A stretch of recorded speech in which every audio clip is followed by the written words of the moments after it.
ba naman yan? Chopet, asan ka ba? Halos mapudpod ang daliri ni Cecil sa pagdial ng number ng kanyang boyfriend. Ilang linggo na rin ang nakalipas mula nang mag-celebrate ng debut si Cecil. Sari-saring regalo ang kanyang natanggap. Mayroong bag, wallet, damit, stock toys at accessories at kung ano-ano pa. Siyempre, ang pinaka-special sa lahat ay ang kwintas na regalo ni Jopet. Silver na necklace, may pendant na puso, tagtad ng bato na maliliit ang paligid. Baby, eto ang gift ko sa'yo. Lagi mong suot yan ha, para maalala mo ko. I love you. Simula noon, naging paborito na niyang accessory ang kwintas niyon, kapartner ng uniform o anumang damit na panglakad, dahil bagay naman kahit ano ang kanyang isuot. Isang gabi, gumimik si Cecil kasama ang kanyang barkada. Sa sobrang kalasingan, hindi na siya nagbihis ng kanyang damit. Maging ang mga borloloy sa katawan ay hindi na rin niya natanggal. Halos habulin ng dalaga ang kanyang hininga. Napabalikwas siya sa pagkakahiga. Nananaginip ba ako? Tanong niya sa sarili. Hinawakan niya ang kanyang leeg nang makapa ang kwintas. Agad niya itong tinanggal. Inihagis sa isang bahagi ng kama at natulog ulit. Kinabukasan, pilit niyang inaalala kung nanaginip pa siya na may sumasakal sa kanya o lasing lang siya talaga. Psst! Akin yan. Akin yan. Napalingon si Cecil. Wala namang tao sa kanyang likuran. Nag-iisa lang siya naglalakad sa kalsada. Akin yan. Akin yan. Akin yan. Paulit-ulit pa rin niyang naririnig ang boses ng isang babae. Lumingon siya ulit. Wala namang tao. Epekto ba to ng tequila na ininom ko kagabi? Akin yan. Akin yan. Binilisan niya ang kanyang lakad nang makarating sa sakayan ng FX. Sinaksa kanya ng earphone ng MP3 ang kanyang tenga para makalimutan ang boses na kanyang naririnig. Para namang nangangantsaw ang kanta ng dalawang Unlimited, isang duo mula sa Netherlands. Nakasimangot siya nang pinatay ang MP3. Pagdating sa school, nakalimutan na niya ang boses na naririnig niya dahil tambak ang requirements sa bawat subject.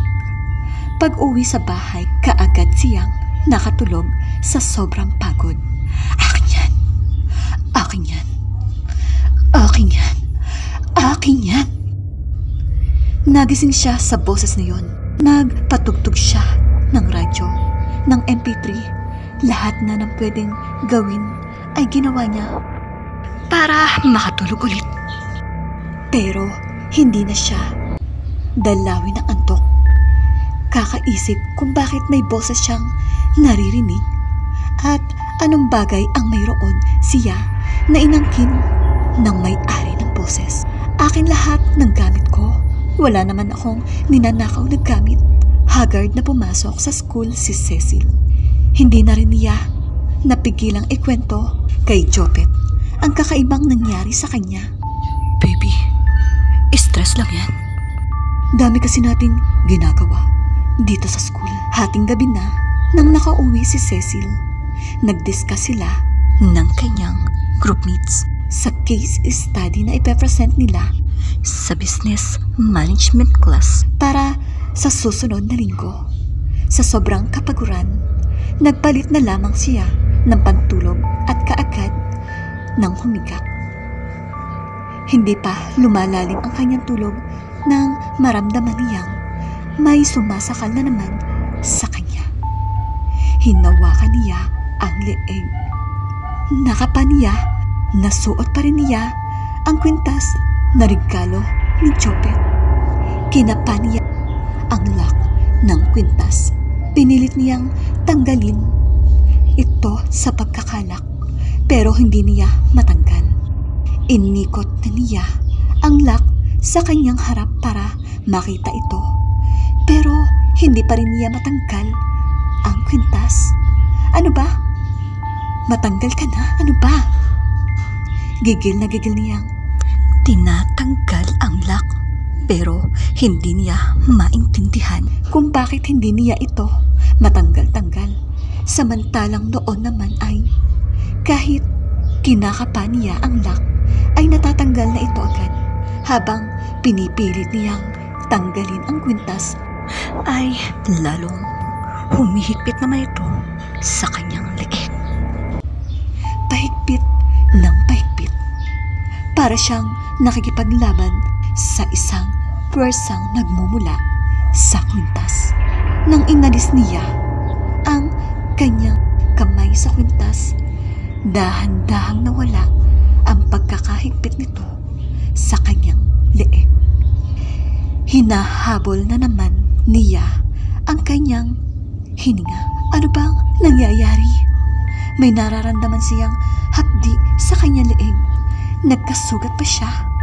Humarap siya sa salamin para tingnan kung may marka o sugat sa kanyang leeg.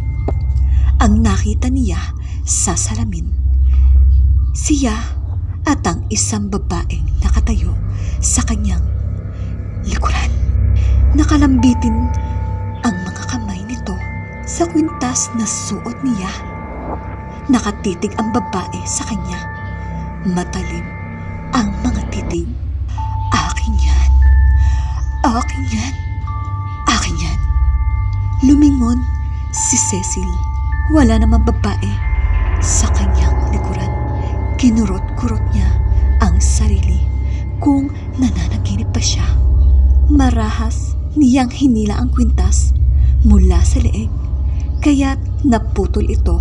Pagkatapos, ibinato niya ito sa salamin. Agad niyang kinuha ang kanyang cellphone. Halos mapudpud na ang mga daliri sa pagdial ng number ni Chopet. Nang biglang tumunog ang cellphone. One message received from Baby. Baby, sorry. Nalobat. Just got home. Gising ka ba ba? Kaagad tinawagan ni Cecil si Chopet. Ikinuwento niya ang nangyari. Baby, don't worry. Pupuntahan natin bukas ang pawn shop na binilhan ko ng kwintas.